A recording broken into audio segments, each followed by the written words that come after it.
नमस्कार दोस्तों, welcome back to my channel. दोस्तों, आज बहुत सेंसिटिव टॉपिक लेके आया हूं और जिसको बोलते हैं सफरिंग्स। जब मैं सफरिंग्स की बात कर रहा हूं तो मैं फिजिकल सफरिंग की यहाँ पे बात नहीं कर रहा हूं, मैं बात कर रहा हूं इमोशनल और साइकोलॉजिकल सफरिंग्स का।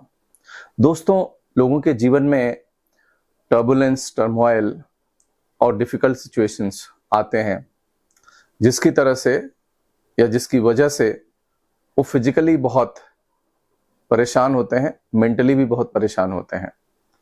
और मैं ये कहूं कि सफरिंग हो या नहीं हो, या मैं ये कहूं कि सफरिंग होगी या नहीं, ये ऑप्शनल है, तो आप मानोगे मेरी बात को?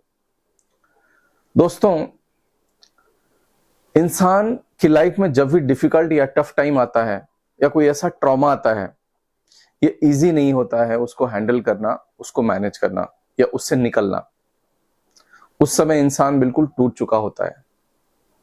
समटाइम जितना उसको सपोर्ट मिलना चाहिए वो भी सोसाइटी से या बाहर से नहीं मिल पाता है, जिसकी वजह से उसकी परेशानियां और बढ़ जाती हैं। दोस्तों, भगवान बुद्धा ने कहा था कि जब भी लाइफ में आप किसी नेगेटिव इवेंट से गुजरते हैं तो आपकी तरफ दो तीर आते हैं, द टू एरोज जो आपकी तरफ आते हैं। पहला जो तीर होता है वो तीर होता है जिसमें आप फिजिकली स्ट्रक हो जाते हैं अपनी लाइफ में, जो पेन है, जिसमें डिफिकल्टी है, जिसमें ट्रॉमा है। और दूसरा जो तीर होता है वो आपको इमोशनली स्ट्रक कर देता है अपनी लाइफ में, और जो सेकंड वाला एरो है उसी को बोलते हैं सफरिंग।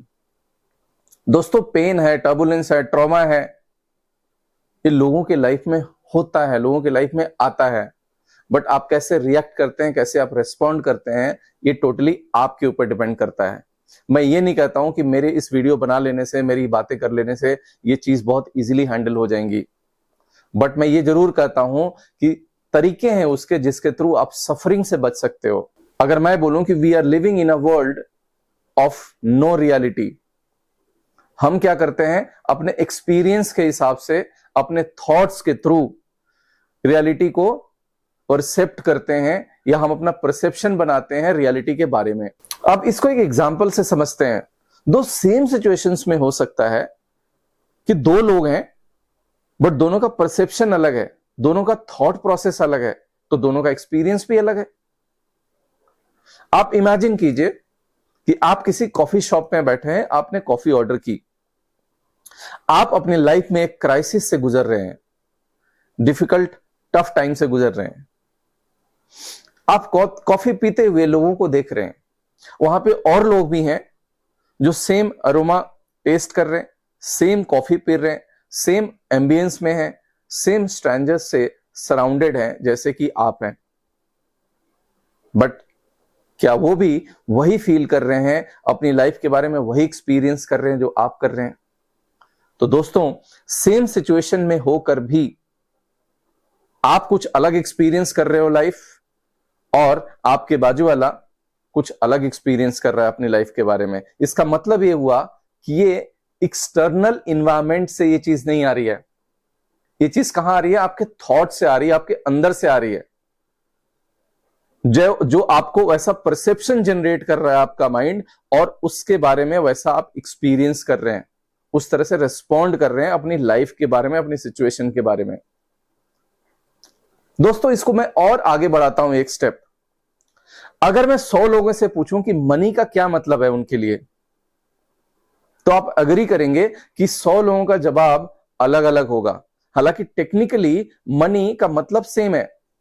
मनी किसके लिए टाइम हो सकता है, मनी किसी के लिए हैप्पीनेस हो सकता है, मनी किसी के लिए ड्रीम हो सकता है, मनी किसी के लिए नीड हो सकता है।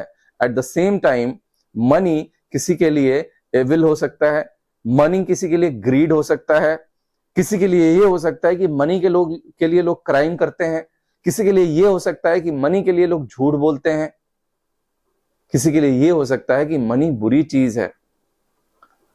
तो सेम है मनी टेक्निकली, बट लोगों के विचार अलग अलग हैं। इसी तरीके से आप किसी पर्सन के बारे में, किसी सेलिब्रिटी के बारे में, किसी भी पॉलिटिशियन के बारे में आप लोगों से पूछें, हर पर्सन की राय अलग अलग होती है, लेकिन पर्सन तो वही है जिसके बारे में हम सवाल कर रहे हैं, बट राय अलग अलग है। ऐसा क्यों है? क्योंकि अपने थॉट से अपनी रियलिटी को क्रिएट कर रहे हैं, अपने थॉट से अपने रियलिटी को प्रोड्यूस कर रहे हैं।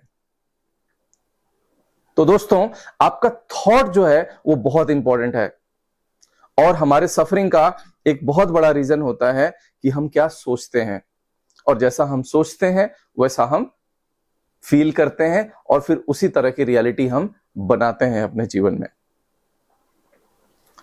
तो दोस्तों, लोग बोलते ही हैं कि बाहर से कुछ ऐसा इवेंट हो गया, मेरे साथ कोई ऐसा इंसिडेंस हो गया, मेरे को ऐसा किसी ने कुछ कह दिया जिसकी वजह से मैं परेशान हो गया, स्ट्रेस्ड हो गया, एंग्री हो गया। इसको भी एक एग्जांपल के साथ मैं आपको समझाता हूं। मान लीजिए आप जॉब करते हैं और आप अपनी जॉब से हेट करने लगे हैं, नफरत करने लगे हैं। आप जैसे ही उस ऑफिस में कदम रखते हैं, आप बिल्कुल एंग्शियसनेस से भर जाते हैं, आप बिल्कुल फ्यूरियस हो जाते हैं, और आप एक दिन अपने घर पे बैठे हुए हैं, अपनी फैमिली के साथ टीवी देख रहे हैं, बहुत अच्छा शो चल रहा है, सब बहुत एंजॉय कर रहे हैं, बट आपके माइंड में क्या चल रहा है? आपकी job. And you are just fuming while thinking about your job, the situation। आप बिल्कुल भी नॉर्मल स्टेट में नहीं है, बिल्कुल एंग्शियसनेस में है, आप गुस्से में हैं। तो आप जो मूवी या शो जो चल रहा है उसको आप एंजॉय नहीं कर रहे हैं। क्यों? क्योंकि आपके जो थॉट्स हैं वो सफरिंग वाले हैं। आपके जो थॉट्स हैं जिसकी वजह से आप इमोशनली आपको उसने स्ट्रक कर दिया, रोक दिया। अब आप ये कह सकते हैं कि हाँ, तो मेरी जॉब ऐसी है, मेरे जॉब में ये प्रॉब्लम है, इसकी वजह से है। दोस्त, आप ये भी एग्री करेंगे कि हो सकता है आप ही की ऑर्गेनाइजेशन में दो लोग हैं जो आप ही की तरह से जॉब करते हैं, बट इन दोनों लोगों के लिए उन जॉब्स के अलग अलग मायने हो सकते हैं।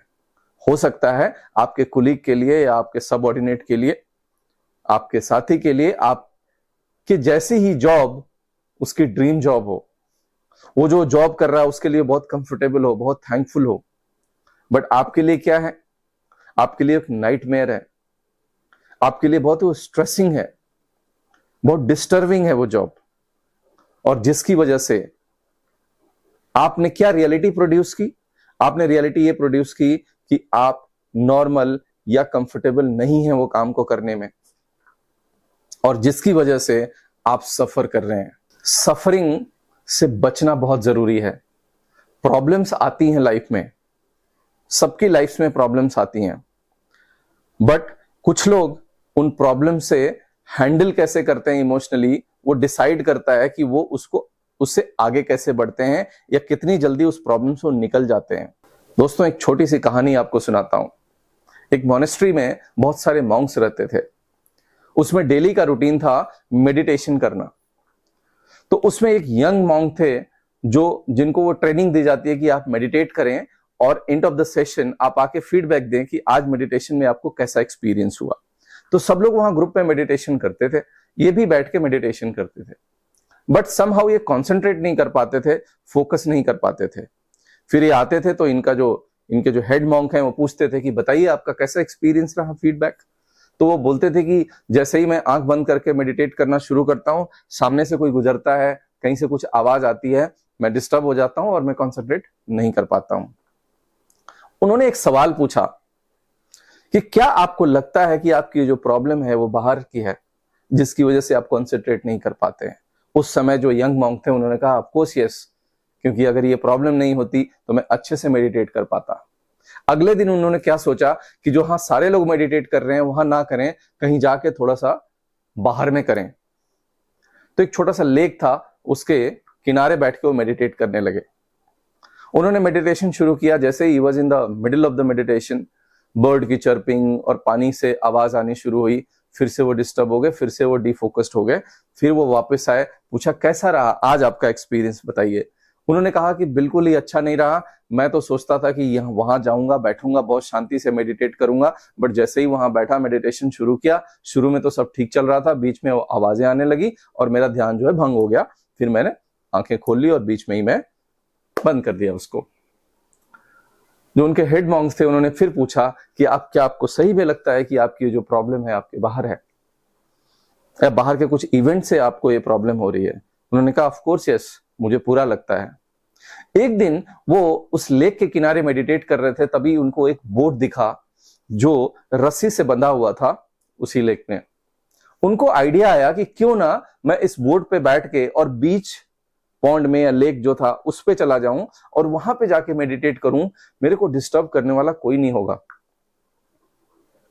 और उन्होंने यही किया, उन्होंने बोट लिया और उसको रोप करते हुए वो पहुंच गए मिडिल ऑफ द लेक,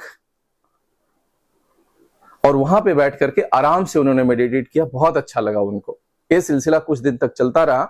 एक दिन वो बोट में बैठ के मेडिटेट कर रहे थे, again middle of the lake या पॉन्ड जो था वो। अब उनको क्या हुआ, अचानक से उनको लगा कि सामने से कुछ आ रहा है, कुछ पानी की आवाजें आ रही थी।